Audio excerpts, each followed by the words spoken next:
오늘 함께 보실 말씀은 히브리서 6장 11절로 20절까지 말씀입니다.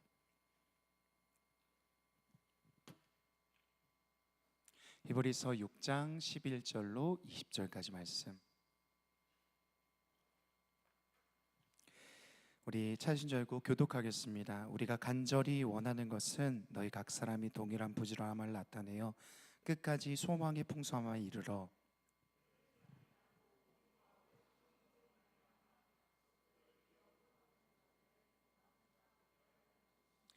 하나님이 아브라함에게 약속하실 때 가르쳐 맹세할 자가 자기보다 더 큰 이가 없으므로 자기를 가르쳐 맹세하여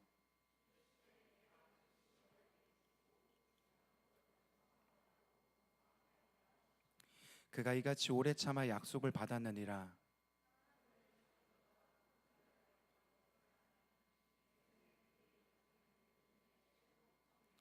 하나님은 약속을 기업으로 받는 자들에게 그 뜻이 변하지 아니함을 충분히 나타내시려고 그 일을 맹세로 보증하셨나니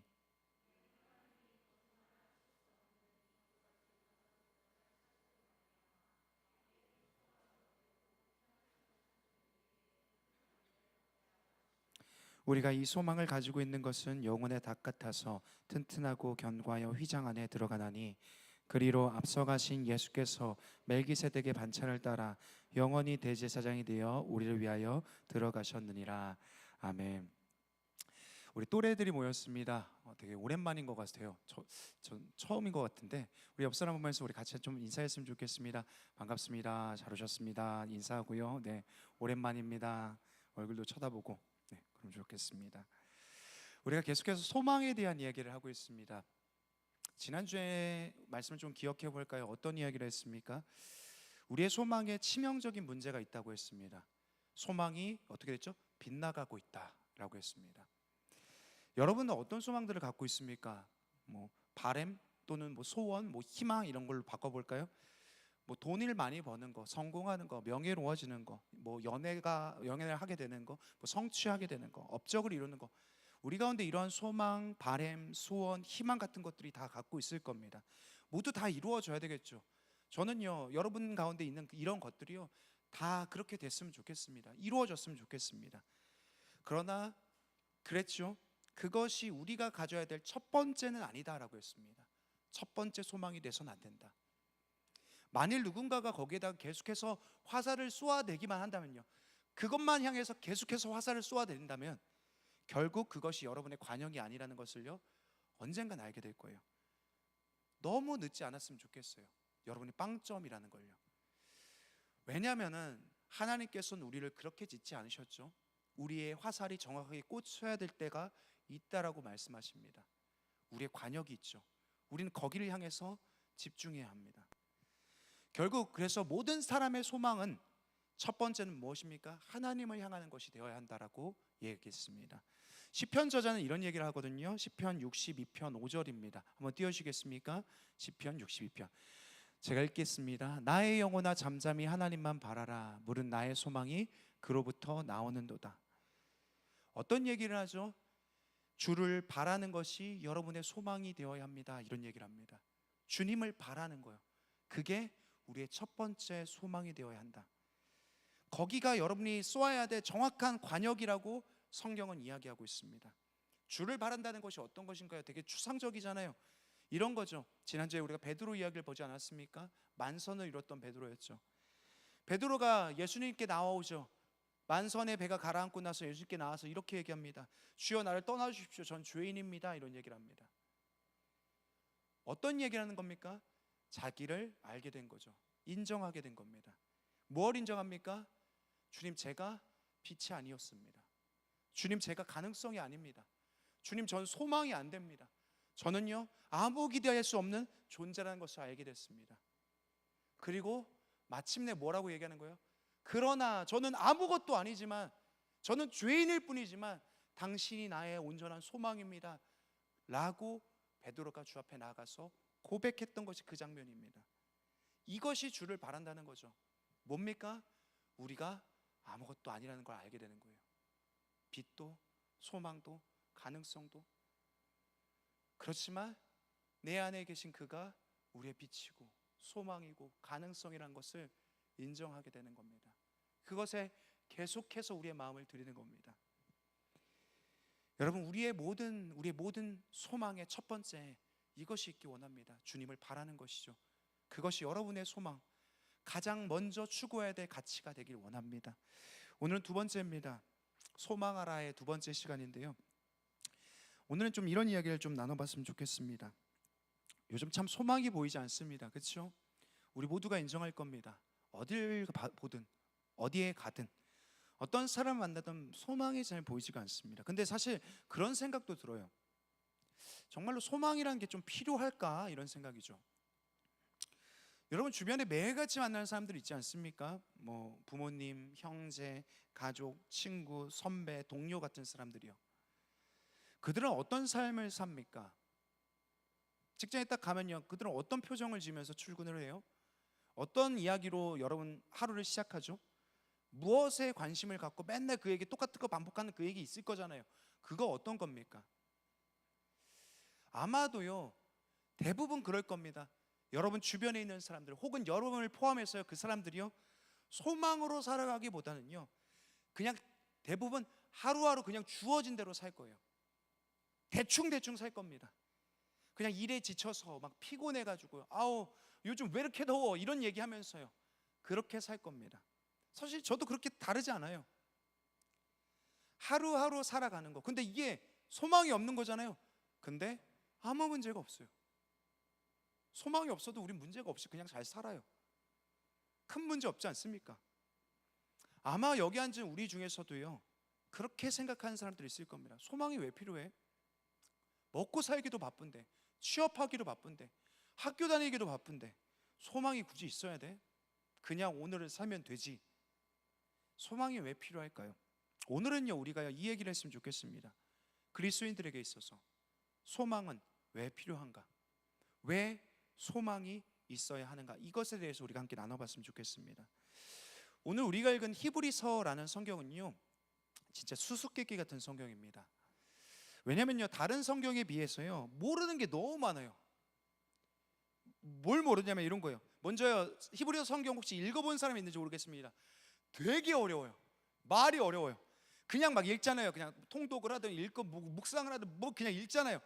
그런데 무슨 말을 하는지 잘 모르겠어요. 저도 이 성경을 연구하면서요, 세번역 성경으로 했거든요. 그나마 개역개정보다 세번역 성경이 조금 더 이해하기가 쉬워요. 내가 한국말을 읽고 있는데 이해가 안 돼요. 다시 읽어요. 내가 난독증이 있나? 이런 생각을 해요. 근데 여러분 이렇게 생각하면 돼요. 원래 그런 거예요. 히브리서는 그래요. 원래 어렵습니다. 이해하기가 어려워요.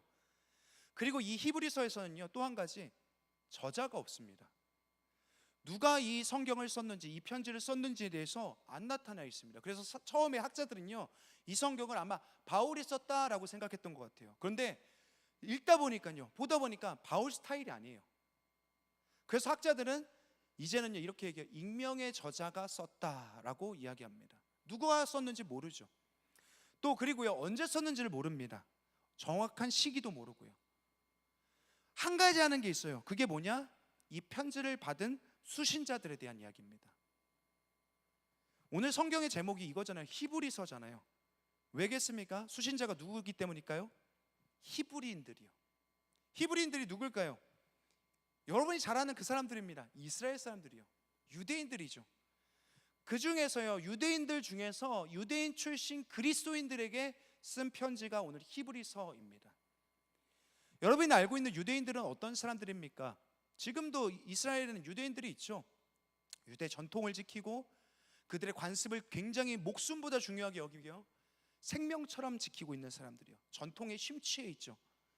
결국 이 유대인들은 어떤 일들 저질렀습니까? 2000년 전에요, 예수를 십자가에 못 박아 죽였던 그 사람들이죠. 그런데 그러한 이들 중에서 예수의 복음을 듣고 교회로 돌아온 사람들이 있습니다. 들어온 사람들이 있죠. 오늘 이 편지는요, 그들을 위한 편지입니다. 유대교에 있다가 그리스도교로, 기독교로 넘어와 교회 가운데 머물고 있는 그러한 성도들을 향해서 쓴 편지라는 겁니다.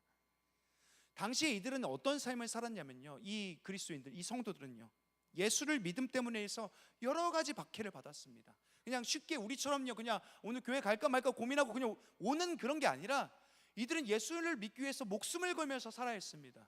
그 중에 한 가지는 뭡니까? 로마 제국에 대한 박해였죠. 로마라는 대제국이 그 그리스도인들을 잡아서 죽이려는 일들을 했습니다. 어떤 사람 죽거나 감옥에 갇히거나 아니면 콜로세움에 던져지거나 쫓김당하거나 그러한 일들을 했죠. 또 한 가지는 어떤 것입니까? 로마의 박해뿐만 아니라 자신이 속한 유대 공동체로부터의 핍박이 있었습니다. 당시에요, 유대교를 떠나서 예수를 그리스도라고 고백한 이들은 어떤 취급을 당했냐? 종교적인 배신자라는 취급을 받았습니다. 정치적 반역자로 여겨졌어요. 그러니까요, 이들은 어떻게 됐냐? 예수 믿기로 결정하잖아요. 가족으로부터 버림받아요. 공동체로부터 추방당해요. 경제적인 거래도 단절되어져요. 사회에서 고립당합니다. 완전히 사회적 사형 선고를 받게 되죠. 몸도 힘든데요, 마음도 힘든 거예요. 그게 그 당시 유대인 성도들이 당했던 핍박이었죠. 그런 이들에게 쓴 편지가 오늘 히브리서라는 성경이라는 겁니다. 어떤 이야기로 시작할까요? 오늘 11절과 12절인데요 우리 같이 한번 11절 12절 읽어봤으면 좋겠습니다. 시작. 우리가 간절히 원하는 것은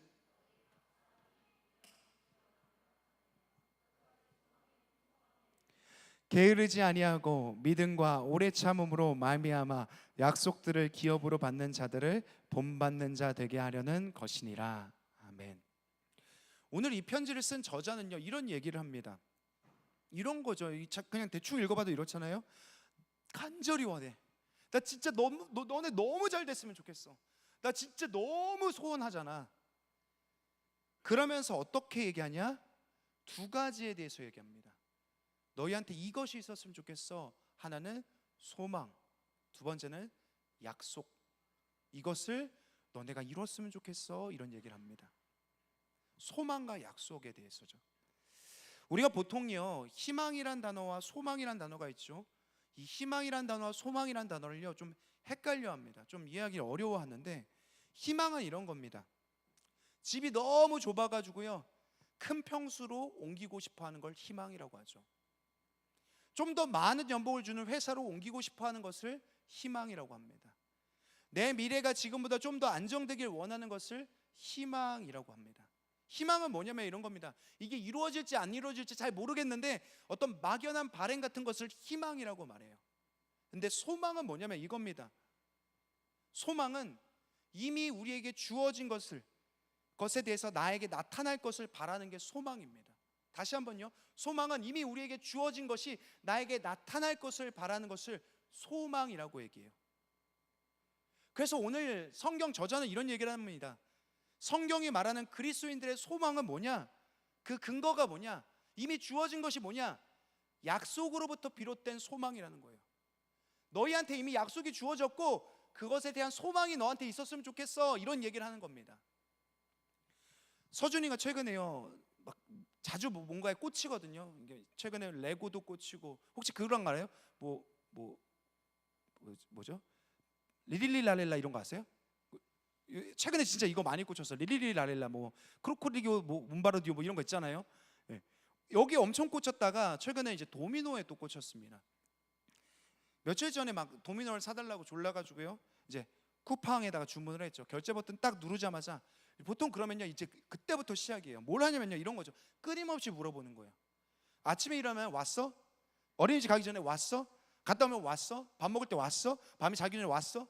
계속 왔어를 물어보게 되죠. 올 때까지요. 왜죠? 왜 물어보는 거예요? 약속이 있기 때문이에요. 올 거야. 로켓 배송 올 거야. 그러면 소망하게 되는 거죠. 그럼 계속해서 질문하게 된 겁니다. 왔어? 왔어? 근데 가끔요 로켓 배송도요 실망시킬 때가 있어요. 그렇죠? 오늘 온다고 했는데 그날 자기 전에 아니면 아침에 새벽에 일어났을 때 왔어야 되는데 어린이집 가기 전에 안 왔으면 막 눈물이 막 흐르죠. 또르르 막 흘러요. 실망이 되니까요. 우리가 보통 이 약속이란 걸 하게 될 때 어떻게 합니까? 새끼손가락 걸고 손바닥으로 막 카피도 하고 꼭 지키자는 의미로 계약서도 쓰기도 합니다. 그러나 아무리 새끼손가락 걸고 카피도 하고 계약서를 써도 결국 사람과 사람 사이의 약속은요 어떻게 돼요? 깨지기 마련이죠. 깨질 수 있는 겁니다. 그래서 오늘 본문은요 소망과 약속에 대한 이야기, 그러니까 약속으로부터 비롯된 소망에 대한 이야기를 하면서요, 하나님과 사람의 약속에 어떤 차이가 있는지에 대해서 먼저 설명합니다. 왜 우리가 하나님의 약속을 붙잡아야 되냐? 왜 이것을 우리의 삶의 소망으로 삼아야 되냐? 이 이야기를 하는 거죠. 그게 17절 말씀입니다. 같이 한번 읽어봤으면 좋겠습니다. 6장 17절 시작. 하나님은 약속을 기업으로 받는 자들에게 그 뜻이 변하지 아니함을 충분히 나타내시려고 그 일을 맹세로 보증하셨나니. 무슨 얘기냐면 이런 겁니다. 어린 초등학생들이요, 막 이런 거죠. 말다툼할 때요, 서로 네가 맞다 내가 맞다 막 싸우기 시작하잖아요. 그럼요, 서로 막 이제 지지 않아요. 내가 맞아, 네가 틀렸어 막 이런 얘기하다가 지지 않으려고 무슨 얘기를 하냐면요, 죄송합니다, 이런 얘기를 해요. 야, 나 진짜 우리 엄마 걸어. 진짜 그러죠? 안 그랬어요 여러분? 저 초등학교 때 그랬거든요. 야, 나 아빠 걸어. 야, 이런 거 해요. 교회 다니는 애들은 어떤 거예요? 나 하나님 걸어. 이런 거 하잖아요. 아닌 것처럼 하지 마세요 여러분. 그렇잖아요. 예. 우리는요 보통 약속의 보증으로서요 자기보다 큰 존재를 겁니다. 그죠? 엄마, 아빠 얼마나 큰 사람입니까? 걸죠. 오늘 하나님께서 어떻게 하신다고 해요? 아브라함이라는 사람한테 약속을 하셨는데 이 약속하실 때 어떻게 해요? 바로 자기 자신을 걸고 약속하십니다. 왜냐면요, 자신보다 걸만한 더 큰 뭔가가 없으니까요. 하나님 제일 크잖아요. 그래서 하나님께서 자신을 걸고 한 약속은 세상의 어떤 사람의 약속보다, 어떤 계약서보다, 어떤 보증의 도장보다 가장 확실하고 믿을 만한 그런 약속이다. 왜냐?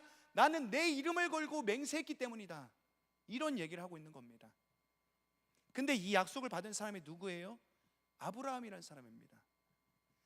나이 70이 넘은 할아버지죠. 꽤 괜찮은 인생을 살았고요, 별 문제가 없었습니다.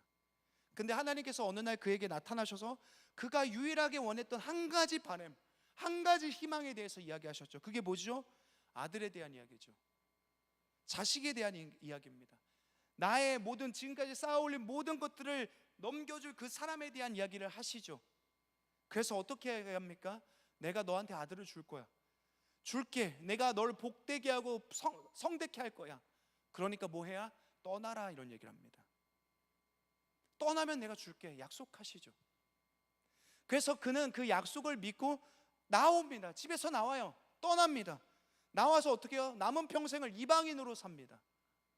자, 그렇다면요, 오늘 이 히브리서 저자는요 왜 유대인 그리스도인들에게 하나님의 약속에 대한 이야기를 하는 걸까요? 왜요? 이 당시 유대인 그리스도인들은요, 아까도 말했지만요, 핍박이 너무 심했습니다. 힘들었어요. 예수를 믿는다는 게 너무 부담스러운 거예요. 그래서 그들은 갈등했거든요. 신앙을 버리는 것에 대해서요, 예수를 떠나는 것에 대해서요.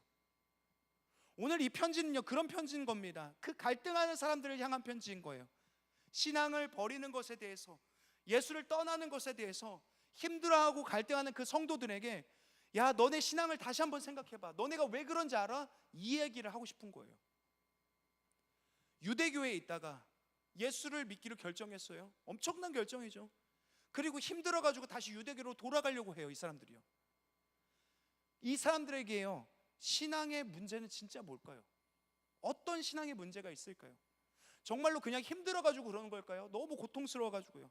근데 그게 아니라는 거예요. 이 저자는요, 정말로 이들에게 필요한 것, 정말로 이들에게 사라진 것은 그냥 고통이나 고난 때문이 아니라 그들의 삶에 하나님의 약속이 희미해졌기 때문에, 사라졌기 때문에 너네가 지금 그러는 거야. 지금 그 얘기를 하고 있는 겁니다. 왜 너희가 예수를 버릴까 말까 고민하는 줄 알아? 사실 너네 약속을 믿지 못하는 거 아니야? 너네한테 약속이 희미해져서 그런 거 아니야? 이 얘기를 하는 거죠. 우리 주변을 보면요, 함께 신앙생활을 하다가 떠난 이들이 있습니다. 이런저런 핑계를 대요. 여러분 쎄라네요. 리더들 항상 이런 얘기 듣잖아요. 아, 요즘 알바 때문에요. 아, 약속이 있어가지고요. 요즘 공부하는데요, 학원 다니고 있어요. 근데 그들의 신앙의 깊은 곳을 들여다보면요, 결국 뭐 때문이냐? 핑계지만 결국에 이것 때문이에요. 약속 때문입니다. 하나님께서 자신에게 하셨던 그 약속이 더 이상 나한테 이루어질 것 같지 않으니까요. 그렇기 때문에 떠나는 거예요. 그래서 갈등하는 겁니다. 그렇다면 지금 우리는 어떠냐는 거예요. 이 성경을 읽고 있는 2차 독자인 우리들은 하나님의 약속이 여전히 우리 가운데 소망이 되냐 이겁니다. 아니면 그냥 습관적으로, 아니면 마지못해 나와가지고 그냥 여기 앉아있는 것으로 그냥 위안 삼고 살아가고 있는 것이 여러분의 신앙은 아니냐는 거예요. 여러분 생각해 보세요. 하나님의 약속이 내 삶의 소망이 되지 않으면, 희미해지면 우리도 얼마든지 떠날 수 있어요. 힘들면요. 그런 상황과 환경이 주어지면 얼마든지 갈등할 수 있습니다. 뭐 우리가 그렇게 대단한 사람들입니까? 똑같다는 거예요. 그래서 오늘 히브리서 저자는 이들에게, 아브라함에게 하셨던 하나님의 약속을 상기시킵니다. 14절입니다. 제가 읽어드릴게요. 내가 반드시 너에게 복주고 복주며 너를 번성하게 하고 번성하게 하리라. 여러분 이 약속이 뭔지 아십니까? 아브라함에게 그때 하셨던 약속이지만요, 지금 아브라함의 자손들이 우리에게도 동일하게 적용되는 그 약속입니다. 복주고 복주며 번성하게 하고 번성하게 하리라. 이 약속을 받았던 아브라함의 삶이 어땠을까요? 좋았을까요? 되게 기뻤을까요? 막 확신에 차서 살았을까요? 아니, 오늘 말씀을 보니까요, 인내가 많이 필요했다라고 얘기해요. 참아야 했다 이런 얘기합니다. 여러분이 아는 것처럼요, 아브라함은요, 하나님 부르셨습니다. 야 나와, 야 떠나, 야 가, 복 줄게. 근데 나오니까 어때요? 다 책임져 주실 것처럼 얘기했는데 진짜 가는 곳마다 어려웠어요. 집 떠나는데 어때요? 먹을 게 없어요. 가뭄만 당해요. 어떤 나라 왕한테 자기 아내 2번이나 뺏길 뻔합니다. 약탈자들한테 전쟁을 치러야 했고요, 자기 아내하고 첩하고 맨날 싸워요. 집안이 평안하지가 않습니다. 결국이요, 그래서 하나님께서는 약속하신 대로 아브라함에게 아들을 주시죠. 이삭이란 아들이에요. 근데 어떻게 해요? 그 아들 나한테 바쳐라 이러시죠. 그것도 어떻게 해요? 내가 그냥 데려갈게 이게 아니에요. 네 손으로 죽여서 번제로 바쳐라 이렇게 얘기해요. 제가 아브라함이었으면 어이없었을 거예요. 뭐라고 해요 도대체 하나님? 진짜 어이가 없네요. 약속이고 뭐고 떠날 만한 상황이라는 거예요, 아브라함은요. 근데 아브라함이 어떤 선택을 합니까? 진짜 이삭을 바치러 모리아산으로 가요. 어떻게 하죠? 마지막까지 그 산에 아들을 묶어서 번제단에 올리고 칼을 들어서 진짜 찔러 죽이려고 그랬죠. 여러분 이게 인간적으로 이해가 되냐는 거예요. 여러분 이건요, 어떤 인간이 낼 수 있는 의지나 인내와 힘에 대한 이야기가 아닙니다. 얼마나 초인적이면 할 수 있을 거예요? 없어요, 이렇게 할 수 있는 사람들이요. 그렇다면요, 이 아브라함이라는 사람을 거기까지 도달하게 했던 그 힘의 근원이 뭐냐는 거예요. 뭐 때문에 거기 가냐는 거예요. 그 모리아산 꼭대기 아들 끌고 와가지고 그 칼로 죽이려고 하고 그런 의지를 보였냐는 거예요. 그냥 도망치지. 결국 뭐 때문입니까? 약속 때문이에요. 그래, 내가 그냥 그래도 약속이 있으니까, 여기까지 인도하셨으니까 이삭이 아니어도 또 뭔가 하나님께서 길을 주시겠지, 그 약속대로. 그때 하나님께서 뭐라고 하셔요? 아브라함에게요? 내가 이제야 나를 경외한 줄 알겠다. 히브리서 저자는 이 과정을 표현하는 겁니다. 15절입니다. 그가 이같이 오래 참아 약속을 받았느니라. 그가 약속에 대한 소망이 있었죠. 그것을 소망으로 견디고 참았기 때문에 그 약속한 결과를 받았다라고 성경은 말합니다. 여기서 알 수 있는 건 무엇입니까? 성경이 말하는 인내라는 건요, 그냥 멍청하게 견디고 참고 버티는 게 아니라는 겁니다. 성경이 말하는 소망은요, 언젠가 되겠지 막연하고 기다리게 있는 게 아니라는 겁니다. 더 정확히 말하면 인내와 소망은 뭡니까? 붙잡는 거라고 얘기해요. 뭘 붙잡아요? 아브라함에게 주셨던 약속 같은 거요. 그걸 붙잡고 견디는 걸 소망이라고 말하고 인내라고 말한다는 겁니다. 그래서 성경은 그런 얘기를 하죠. 인내는 소망을, 소망은 연단을. 그러면서 19절에서는요, 약속이 주어진 우리에게 이 소망이 어떤 역할을 하는지, 우리에게 어떤 역할을 하는지에 대해서 19절은 말합니다. 6장 19절 한번 띄워주시겠습니까? 같이 읽어보겠습니다. 우리가 이 소망을 가지고 있는 것은 영혼의 닭 같아서 든든하고 견고하여 휘장 안에 들어가나니. 이제 소망까지 왔습니다. 소망이 우리 영혼의 닷과 같다, 이렇게 표현합니다. 혹시 여러분 중에 좀 배에 대해서 잘 알고 있는 사람들 있습니까? 배가 익숙한 사람들이요. 혹시 섬 출신 있으십니까? 섬에서 태어났고 섬에서 나고. 없어요? 다 도시 사람들입니까? 네. 아니면 해군 출신, 해군 없습니까? 예. 아, 없네요. 네. 그냥. 어쨌든요, 우리는요 배에 대해서요 잘 익숙하지가 않죠. 기껏해야 어디 관광 갈 때 뭐 한 20분 30분 정도 타는 게 그 배잖아요. 생각보다 배의 종류들이 굉장히 많습니다. 뭐 우리 보통 이제 돛담배 같은 것만 기억하겠지만 뭐 함선도 있고 뭐 전함도 있고 뭐 여러 가지 배의 종류들이 있죠. 오늘 여기서 나오는 배의 종류 중 한 가지는요 범선이라는 배입니다. 혹시 캐리비안 해적 봤죠? 거기 나오는 배가 범선이에요. 그 롯데월드에 가면 그 바이킹 있잖아요. 그게 범선입니다. 범선에는 몇 가지 중요한 기관들이 있는데요. 그 첫 번째가 뭐냐? 돛이라는 게 있습니다. 돛은 어떻게 생겼냐면 이런 거죠. 이렇게 돛대가 있고 이렇게 삼각형이나 사각형으로 된 어떤 이렇게 천막 같은 게 있죠. 그게 이렇게 팍 펼쳐져서 뭘 하여? 이게 어떤 역할을 하죠? 배에서 엔진의 역할을 합니다. 바람을 받아서 배가 앞으로 나가게 합니다. 그리고 또 두 번째로 어떤 것이 있습니까? 배에는요 타가 있습니다. 보통 배 중앙이나 뒤쪽에 있는데요, 타는 배가 가는 방향을 결정하는 겁니다. 핸들 같은 겁니다. 마지막으로요 배에는요 닻이라는 게 있습니다. 오늘 성경에 나온 그거죠. 영어로는 앵커입니다. 이거 포크처럼 생겼거든요. 포크가 막 휘어진 것처럼 생겼습니다. 되게 무거운 쇳덩이에요. 닻은요 언제 쓰냐? 배를 멈출 때 쓰는 겁니다. 바다에다가 이렇게 퐁당 빠뜨려 가지고요 바닥에 걸리게 만드는 게 닻이에요. 그러면요 배 바닥에 이렇게 딱 걸리잖아요, 앵커가요. 그럼 배가 이렇게 주위를 둡니다. 그럼 배가 언제 앵커를 내리냐면요, 보통 두 가지 상황 때문에 이 앵커를 내린다고 해요. 첫 번째는 항해 중에 잠시 정박해야 될 때, 긴 항해입니다. 그 항해 속에서 잠깐 멈춰야 될 때요. 뭐 페인트 칠을 해야 되거나 수리를 해야 되거나 필요한 물건을 사야 될 때, 선박이 멈춰야 될 때 앵커를 내리죠. 또 한 가지는 뭐냐면요, 바다에서 큰 파도나 폭풍을 만나면 피항이라는 걸 합니다. 보통은 항구나 안전한 정박지 같은 것을 찾아서 거기다가 닻을 내리고 바람을 피하는 거예요. 그때 앵커를 내립니다. 그렇게 닻이라는 것은 정확히 어떤 겁니까? 뭐 요약해 보자면 이런 거겠죠. 배가 흔들리지 않게 해주는 것, 배가 고정되게 해주는 필수 장치를 앵커라고 말합니다. 근데 오늘 성경은 이런 얘기를 합니다. 우리가 소망을 가지고 있는 것이 영혼의 닷과 같다. 우리가 소망을 가지고 있는 게 영혼의 닷과 같다라고 얘기해요. 이게 어떤 의미냐, 이런 거죠. 풍랑을 견디고 떠내려가지 않게 고정시켜주는 장치가 닫힌 것처럼 우리의 영혼이 흔들리지 않고 수많은 환난과 핍박 속에서도 끝까지 예수에게 고정시켜주는 것이 무엇이냐? 하나님의 약속에 대한 소망이다, 이런 얘기를 하는 거예요.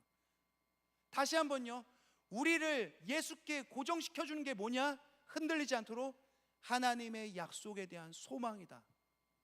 그 소망이 있어야 우리가 안전하다는 거예요. 흔들리지 않는다는 겁니다. 그런데 문제는 뭡니까? 여러분 한번 생각해 보십시오. 생각보다 꽤나 많이 흔들리지 않아요? 여러분 믿음이요, 여러분의 삶이요, 여러분이 품었던 어떤 것들이요, 신앙 속에서요. 왜 그런지 아십니까? 우리가 보통 닻을 내리기 전에요, 배에서요, 반드시 해야 할 한 가지가 있어요. 닻을 내릴 때 뭘 해야 되냐면요, 먼저 지질 조사를 해야 됩니다. 조그만 통이 있습니다. 그걸요 바다로 쭉 빠뜨려요. 쭉 내려서 그리고 그걸 끌어올립니다. 그럼 그 안에 뭐가 묻어있는지를 보고 들어있는지 보고 바닥이 뭘로 되어 있는지를 확인해요. 만일 바닥이요 모래인 지역에 닻을 내리게 되면 그 배는요 표류하게 됩니다. 막 떠내려가는 거죠, 바람에 실려서. 마찬가지로요, 우리의 인생 속에서도요, 우리가 왜 흔들리냐? 우리가 내려야 될 곳에 우리의 닻을 내려야 되는데 그렇지 않다는 거예요. 엉뚱한 곳에 닻을 내리고 있다는 겁니다. 정확한 곳에 닻을 내려야 되는데요, 우리가 소망의 닻을 내려야 할 그곳이 있죠. 오늘 성경은 19절에서 그것에 대해서 이야기합니다. 19절, 20절입니다. 우리 같이 한번 읽어보도록 하겠습니다. 우리가 이 소망을 가지고 있는 것은 영혼의 닷 같아서 튼튼하고 견고하여 휘장 안에 들어가나니 그리로 앞서가신 예수께서 멜기세덱의 반차를 따라 영원히 대제사장이 되어 우리를 위하여 들어가셨느니라. 오늘 이 말씀을 보면요, 우리의 영혼의 닻이 어디에 내려져야 된다라고 이야기합니까? 혹시 보십니까? 이 19절이요? 19절 한번 띄워주시겠어요? 휘장 안이다. 휘장 안에 우리의 닻이 내려져야 된다, 이런 얘기를 합니다. 아마 히브리서를요, 이 편지를 맨 처음으로 받았던 사람들은요, 이 이야기를 들었을 때 깜짝 놀랐을 거예요. 야, 휘장 안이래. 야, 휘장 안에 그걸 해야 된다고? 왜냐? 휘장 안이란 곳이요, 그런 공간이기 때문이에요. 놀랄 만한 공간이죠. 왜냐? 이곳은요, 어떤 곳이냐면요, 대제사장이 1년에 딱 한 번 들어갈 수 있는 공간입니다. 피를 들고 들어가야 돼요. 함부로 들어가다가는 죽을 수도 있어요. 무서운 하나님의 임재가 있는 그런 곳이죠. 그런데 오늘 어떤 얘기를 해요? 너희의 앵커가, 소망의 앵커가 그 휘장 안에 박혀야 된다. 왜 우리의 소망이 휘장 안으로 들어가야 된다라는 얘기를 할까요? 휘장에 대해서 조금만 더 생각해 볼게요. 휘장은요, 매우 독특한 장소이면서 물건입니다. 휘장이라는 것은요, 먼저는 되게 두꺼운 커튼이거든요. 물개 가죽으로 만든 엄청 무겁고 두꺼운 커튼입니다. 이 휘장을 통해서요, 어떤 일을 하냐면요, 휘장은 이 커튼을 사이에 두고 휘장 안쪽과 바깥쪽이 나뉘어지게 돼요. 휘장 안쪽, 휘장 바깥쪽. 휘장 안쪽을 뭐라고 얘기해요? 여러분 알죠? 지성소라고 얘기합니다. 여기는요, 이 지성소는요, 완전한 하나님의 영역입니다. 이 안쪽은요, 거룩한 곳이죠. 하나님이 임재하시는 곳입니다. 우리가 하나님을 눈으로 봤다 할 수 있을 정도로 선명하게 하나님이 거기 계신 곳이에요. 그러니까 범죄한 인간이 거기 함부로 들어가면 어떻게 돼요? 죽어요. 거룩하지 않으니까요. 하나님 거룩하신 분인데 들어갈 수가 없는 겁니다. 그런데 휘장 안에서 어떠한 일이 있습니까? 1년에 딱 한 번 들어갈 수 있다고 했어요. 하나님과 인간 사이에 만남이 발생하게 돼요. 그 안에서요. 본래는 만날 수가 없어요. 만나서도 안 돼요. 근데 그 두 세계가 거기서 만나서 교제하고 화해합니다. 대제사장은 어떤 대리로서, 대표자로서 들어가서 인류의 모든 죄를 하나님께 용서를 구해요. 하나님, 우리를 용서해 주십시오. 우리를 불쌍히 여겨 주십시오. 하나님과 거기서 만나 교제하게 되죠. 이 휘장 안은요, 그래서 우리와 하나님의 만남의 공간을 이야기합니다. 왜 휘장 안에 우리의 소망의 닻이 박혀야 된다고 말했을까요? 거기에 만남이 있습니다. 거기에 회복이 있어요. 거기에 화해가 있어요. 우리가 하나님을 만날 때에 빛을 잃어버렸던 소망이, 약속이 희미해졌던 것들이 다시 힘을 얻게 됩니다. 그래서 오늘 20절에는 어떤 얘기를 합니까? 예수께서 어떠한 일을 하셨다라고 얘기해요? 1년에 딱 한 번 대제사장만이 들어가서 피를 들고 벌벌 떨면서 들어가서 하나님을 만났던 그 휘장 안으로 예수가 들어가셔서 길을 열어놓으셨다. 우리를 위하여 들어가셔서 길을 열어놓으셔서 이제는 누구든지 아무 때나 어디서든지 하나님께 나아갈 수 있도록 하나님과 우리 사이에 장애가 없게 만드셨다. 휘장을 여셨죠. 막혔던 것들요. 그래서 우리는 어떻게 됩니까? 이 예수가 열어놓은 길을 따라 우리도 같이 하나님을 만나러 가는 거예요. 휘장 안으로 따라 쫓아가는 겁니다. 거기서 우리가 뭘 발견하게 돼요? 소망이요, 안식이요, 회복이요, 화해요, 용서요, 사랑이요. 오늘 우리가 드리는 예배가 그런 자리예요. 여러분이 와서 예배 드리는 게 아니에요. 시간 내서 드리는 게 아닙니다. 예수가 길을 열어놓으셨고 여러분 예수를 따라 쫓아 하나님께 가는 거예요. 그분이 휘장을 여셨습니다. 우리가 여기서 해야 할 일들은 무엇입니까? 하나님을 만나는 거예요. 그 만남을 통해 우리 희미해진 소망을 다시 붙잡게 돼요. 우리의 약속, 희미해진 약속을 다시 붙들게 돼요. 그것이 우리의 예배의 자리인 겁니다. 그냥 와서 박수치고 설교자가 설교하는 거 듣고 그냥 돌아가고 그냥 깔깔거리고 모임하고, 그게 아니라 여러분의 목적이 있어요. 여기서요, 얻어가야 되는 게 있다고요. 여러분의 잃어버렸던 것들 다시 되찾는 시간입니다. 그렇기 때문에 이 시간은요, 여러분 1시간 반 정도에 되는 시간이지만 분명히 여러분의 삶에 있어서 의미 있는 시간이 되어야 합니다. 만남의 자리니까요. 예수가 자기의 목숨을 십자가에 매달면서 포기하면서까지 이 길을 열어놓으셨던 그 자리니까요. 그것이 오늘 우리가 드리고 있는 이 예배 시간입니다. 표류하고 있는 사람들이 있습니까? 소망을 잃어버린 사람들이죠. 소망이 필요 없다, 어떻게 살아야 될지 모르겠습니다, 저는 이제 끝장인 것 같아요, 이런 얘기들을 하는 사람들, 생각하는 사람들이 있을지 모르겠습니다. 혹시 여러분 베테랑이라는 영화를 보셨습니까? 거기 황정민이라는 배우가 나오죠. 베테랑 영화 되게 좋아해요. 최근에도 봤는데, 황정민이 악과 타협하지 않는 형사 서도철로 나옵니다. 되게 정의로운 사람이죠. 거기서 이 황정민이 이런 얘기를 합니다. 다른 형사한테요, 야, 우리가 돈이 없지 가오가 없냐? 이게 한창 유행이었잖아요, 그죠? 돈이 없지 가오가 없냐? 이 얘기가요. 이런 거였잖아요. 형사가 돈을 많이 버는 직업은 아니니까요. 그렇지만 돈은 없어도 형사가 가오마저 없을 수 없다, 이런 의미로 황정민 씨가 이런 얘기를, 이 대사를 했습니다. 제가 오늘 이 말씀에다가 좀 대입해서 좀 바꿔서 이걸 해보면요, 제가 어제 설거지 하다가 갑자기 이게 막 떠올랐습니다. 제 아내가 막 비웃었어요. 도대체 뭐 하는 거야 막 이렇게 했거든요. 그래서 전 좀 되게 조심스럽지만 좀 오글거리지만요, 제가 좀 여러분한테 권면합니다. 한번 같이 해봤으면 좋겠어요. 제가 한번 이렇게 할게요. 우리가 돈이 없지 약속이 없냐? 이거요. 우리 옆 사람 보면서 한번 해볼까요? 네, 예, 이거 한번 좀 해주세요. 좀, 예, 제가 설거지하면서 깨달았던 영감입니다. 예, 자, 시작.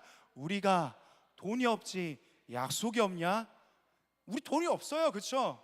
여기 돈 있는 사람이 어디 있습니까? 근데 우리는 약속이 있어요. 여러분, 약속이 없다라고 생각할지 모르겠습니다. 전 이걸 얘기해주고 싶었어요. 희미해졌습니까? 약속이 없다고 생각합니까? 나한테 그런 거 존재하지 않아요, 나한테 하나님 계획이 없어요 라고 생각합니까? 아니에요. 아브라함도 처음엔 그랬어요. 계속 희미한 거예요. 계속 희미해요. 그렇지만 그걸 붙잡고 그래도 가는 거예요. 그거 붙들고 갔을 때 마침내 그에게 약속이 주어졌다. 성경이 말하는 게 그거잖아요. 오늘 이 히브리서를 읽는 독자들은요, 그걸 경험했을 거예요. 약속이 없나 보다, 우린. 하나님 우리를 포기하셨나 보다, 우린 버려졌나 보다. 그것이 그 유대의 그리스도인들이었죠. 그러나 오늘 히브리서 저자는 다시 그들에게 이야기합니다. 아니야, 희미한 것 같지만, 사라진 것 같지만 여전히 너희를 향한 약속은 여전히 있어. 그걸 소망으로 붙잡아. 그 소망은 어디서 얻을 수 있어?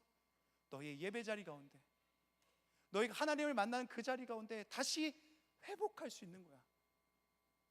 거기가 너희가 살 수 있는 방법이야. 우리가 우리의 영혼의 닻을 우리 하나님의 성소 가운데, 휘장 가운데 던지기 원합니다. 혹시나 여러분 가운데 소망을 잃어버렸다고 생각하는 사람들, 다시 소망 가운데로 들어왔으면 좋겠습니다.